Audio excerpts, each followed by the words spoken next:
Okay, this is the first running of the internet controllable holonomic robot drive system. You can see the 3 stepping motors there. That's approximately how they would be orientated on the side of the robot as a triangle. Of course, they'd be rolled over so the wheels can hit the ground. This is the wheel. The type of wheel used, this one's too small, but you can see it has sideways rollers so it can get traction forward and also roll sideways. That Omni wheel is the key to this. Okay, here we have the main board with the stepping motor drivers. It's kind of a mess because I had to just kind of stack the drivers on there. I got to make a permanent circuit board. Okay, here we have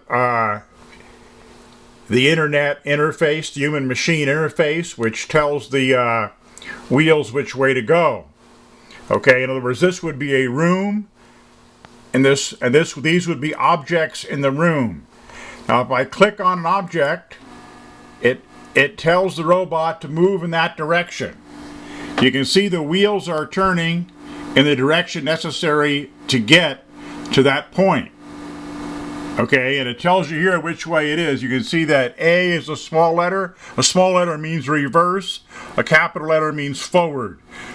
And these are the wheel pulse times. This is kind of the reciprocal of the speed. Okay, these are the time between stepping pulses that is sending over, the server is sending over to that board right there. Okay, like for example, let me get the angle here. Okay, there we have 60 degrees, a 60-degree angle, which is where this wheel is located at 60 degrees. So you notice that wheel is just barely ticking over, and these are turning in opposite directions. So this would be repelling it this way, this would be turning this way, and it would be going in the direction of this wheel, which is not moving at all. It's moving somewhat because of the limits of a 16-bit number. In other words, the pulse here is 1,154, and the pulse there is 65,500.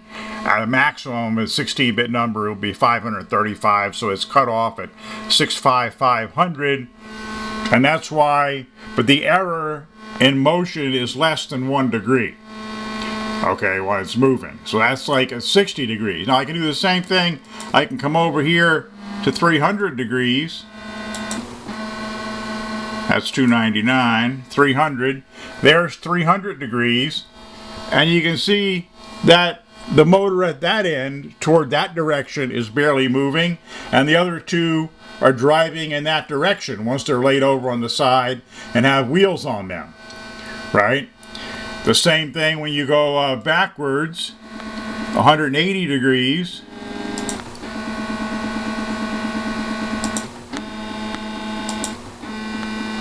There's 180. You can see this back one here is barely ticking over, and the other two are frantically trying to propel it backwards if they were laid over on their side.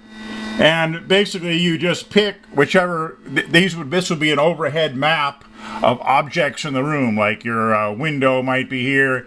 You want the robot to go over, look out the window, it goes over there. You can see the motors are translating motion in that direction.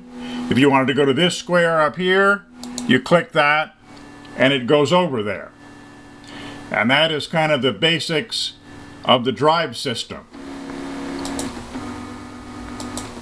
You can hear the different tones as the motors go at different speeds here.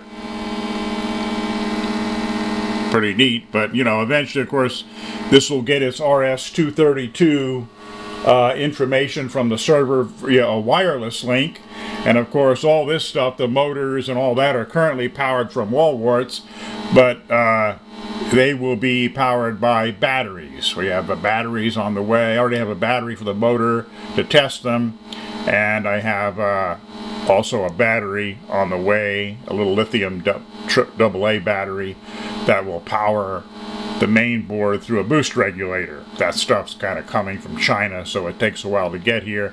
And of course we have to get the mechanics done, the round aluminum disc and the angles brackets that hold the motor. And stand so that way it can actually move. I'll probably put it on a long set of wires and just have it move a few feet while I'm doing this. Of course, I haven't done the distance yet, so it has the distance on here, and I'm still have to do the travel distance, but right now I got the directions. And that's all, folks, for right now. Thank you for watching.